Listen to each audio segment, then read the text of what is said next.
तो hello guys, कैसे हैं आप सब। स्वागत है आप लोगों को फिर से एक नए वीडियो में। तो आज हम आपके लिए लेकर आ गए हैं क्लास 10th के chapter number 9 height and distance. तो चलिए आगे शुरू करते हैं।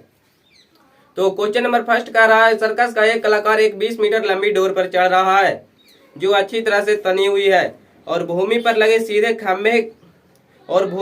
सीधे खंभे के शिखर से बंधा हुआ है।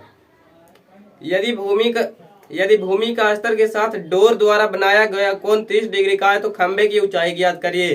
तो देखिए आकृति 9.11 आकृति दिया हुआ है, यहाँ पे आप देख सकते हैं। तो कह रहा है यहाँ पे कोण सी पे दे रहा है 30 डिग्री का कोण बनता है।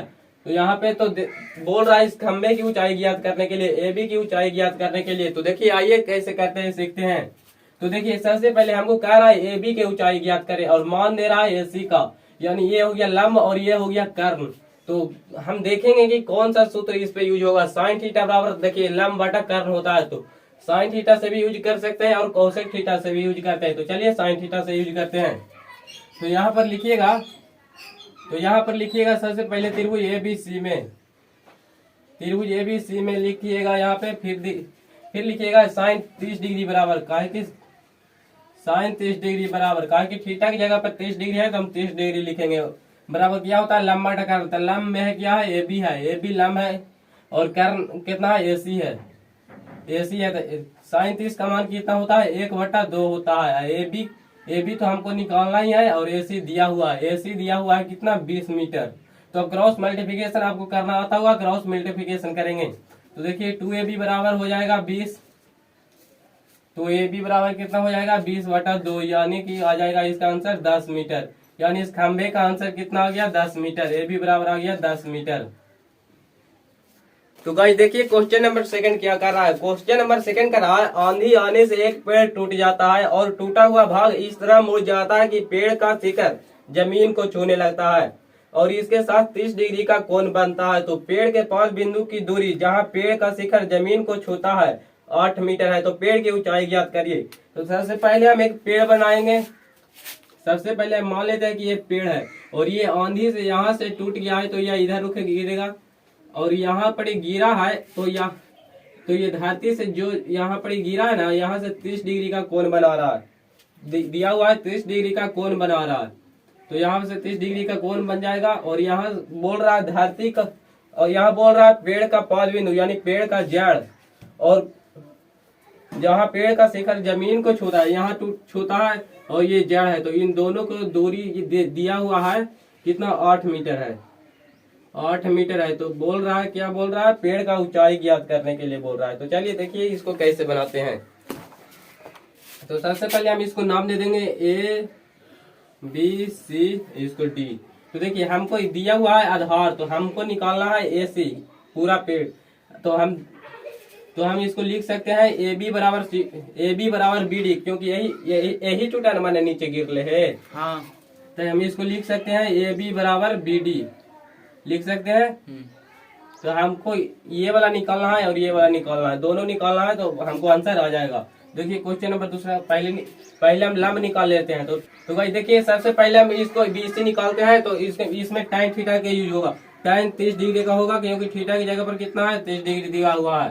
तो tan थीटा क्या होता है, लंब बटा आधार। तो लंब है BC और आधार है CD। तो यहाँ पे क्या होगा, BC/CD। तो tan 30 के मान कितना होता है, 1/√3 और BC तो हमको निकालना है, BC/CD में दिया हुआ है 8 मीटर। देखिए तो 8 मीटर दिया हुआ है। अब क्रॉस मल्टीप्लिकेशन करेंगे तो कितना हो जाएगा, BC√3 बराबर कितना हो जाएगा, 8 मीटर। तो BC बराबर कितना हो जाएगा, 8/√3। इसको हम समीकरण 1 मान लेते हैं। अब देखिए आगे करते हैं। अब हमको निकालना है कर्ण, ये भी हमको निकाल गया, कितना आया, 8/√3। अब निकालते हैं BD। तो देखिए BD निकालेला हम इसको से भी निकाल सकते हैं, कर्ण से भी साइन थीटा बराबर लंब बटा कर्ण का यूज करके, और इसको से भी निकाल सकते हैं। तो हम निकालेंगे इसको से, क्योंकि ये रूट में नहीं है, इसको से आसान पड़ेगा। तो यहाँ पे कौन सा सूत्र यूज होगा, cos थीटा के। तो cos थीटा बराबर आधार बटा कर्ण होता है। तो cos 30 डिग्री बराबर क्या होगा, cos 30 डिग्री बराबर क्या होगा, आधार बटा कर्ण यानी CD/BD, यानी क्या हो जाएगा यहाँ पे CD/BD। तो cos 30 के मान कितना होता है, √3/2 होता है। cos 30 के मान कितना होता है, √3/2। और CD में हमको दिया हुआ है 8/BD हमको निकालना है। अब देखिए यहाँ पे सोल्व करते हैं। देखिए यहाँ पे क्रॉस मल्टीप्लिकेशन करेंगे तो कितना आएगा, BD√3 आ जाएगा। कितना आ जाएगा, BD√3 बराबर कितना आ जाएगा, यहाँ पे 8 दूना 16। BD बराबर कितना आ जाएगा, 16/√3 आ जाएगा। इसको हम मान लेते हैं समीकरण 2। अब देखिए यहाँ पे ध्यान से देखिएगा, पूरा ध्यान से देखिएगा। हमको पूछ रहा है पेड़ का ऊंचाई निकालने लगी, तो पेड़ का ऊंचाई निकालना है तो हमको BC भी निकल गया है और ये भी निकल गया है, क्योंकि ये वाला टूटा है जो इसके बराबर है, तो ये टूटल के ना यहाँ पे आया है, तो ये निकल गया है 16/√3। तो हम दोनों समीकरण को जोड़ देंगे तो हमको निकल जाएगा। तो दोनों समीकरण को हम जोड़ देते हैं, तो लिखेंगे समीकरण 1 तथा समीकरण 2 जोड़ने पर, समीकरण 1 तथा समीकरण 2 जोड़ने पर, समीकरण 1 तथा समीकरण 2 जोड़ने पर। अब समीकरण 1 तथा 2 को जोड़ देंगे। समीकरण में 1 है कितना, 8/√3 है, 8/√3 है। जोड़ समीकरण 2 में कितना है, 16/√3 है। अब इसको एलसीएम ले लेंगे तो कितना आ जाएगा, √3 आ जाएगा। एलसीएम आ गया √3, तो √3 से √3 खत्म हो जाएगा, तो कितना बचेगा, 8 बचेगा। यहाँ पे √3 से √3 खत्म हो जाएगा, 16 बचेगा। तो आ गया कितना, 24/√3। अब इसको परिमीकरण करेंगे तो देखिए परिमीकरण किया जाता है इसे 24/√3 रहता, नीचे वाला के ऊपर नीचे फिर से गुना कर देंगे तो √3/√3 कर देंगे। अब आ जाएगा कितना, 24 आ जाएगा, 24√3/3। 3 या 24 कर जाएगा। यहाँ पे इसका आंसर आ जाएगा 8√3 मीटर। तो पेड़ का ऊंचाई कितना आ गया, AC बराबर कितना आ गया, 8√3 मीटर, 8√3 मीटर। तो गाइस आज के लिए इतना ही, फिर मिलेंगे नेक्स्ट वीडियो में, तब तक के लिए जय हिंद।